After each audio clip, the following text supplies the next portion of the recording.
Hurricane Erin is bringing very dangerous conditions to the East Coast. Multiple cities are facing very strong wind gusts and waves as high as 20 feet. Take a look at this. This is a live look over at Rehoboth Beach in Delaware. You can see crashing waves and strong wind gusts. The hurricane is also bringing life-threatening riptide currents. Officials have already made at least 75 rescues. And this new video just coming in shows lightning flashes around Hurricane Erin's cloud-covered eye. Another incredible video shows the inside of the eye. Joining us now is someone who flew on the mission to get this video. Lieutenant Colonel Mark Whitty of the 53rd Weather Reconnaissance Squadron of the Hurricane Hunters is joining us right now. Lieutenant Colonel, thanks so much for joining us. I know you were the navigator for that mission. What is it like to get footage like that in such very hazardous conditions? Well, we come at it and we get to see it from a perspective that's somewhat unique in that we're flying through it and gathering data, and we're not at immediate risk as we fly through it. So it's really a spectacular thing to be able to see the power of the hurricane from that unique perspective. Can you tell us, Lieutenant Colonel, about the shape you witnessed once inside the storm's eye, and what exactly is what's called a stadium effect? So Erin, as it traversed the Atlantic, very rapidly intensified into a Cat 4, Cat 5, and it had a very, very small, tight eye for a day or two.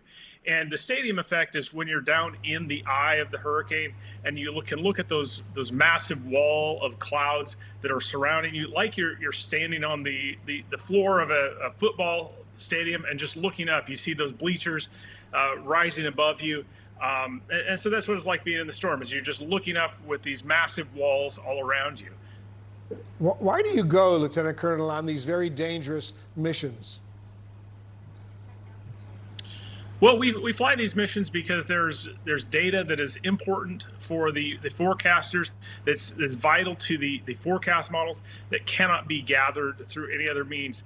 Satellites give a good big picture of where storms may be developing, but ultimately to make the most accurate forecast, you need that in-person data that can only be gathered by flying through the storm. So that's why we do what we do. And we're grateful to you for risking your life and your colleagues for doing what they're doing. It is so critically important. And I know you know firsthand, Lieutenant Colonel, the kind of damage these hurricanes can bring. We've all seen it over these many years. What safety recommendations do you have for people in coastal communities like Rehoboth, Delaware, for example, Bethany Beach, Maryland, places like that? I always recommend people look at the National Hurricane Center and the National Weather Service for what those forecasts are. In particular, this storm won't be, it looks like, making landfall, but obviously those waves are going to be impacting the entire East Coast, and people need to look at those sources for what the impact will be. And I'm curious, Lieutenant Colonel, tell us a little bit about the plane that you're flying right now. We fly a variant of the regular C-130 aircraft that's flown by the U.S. Air Force and militaries around the world. Our aircraft is modified with a variety of additional sensors and additional fuel tanks that allow us to fly these very long endurance missions through the storm environments. The aircraft is really a flying sensor platform.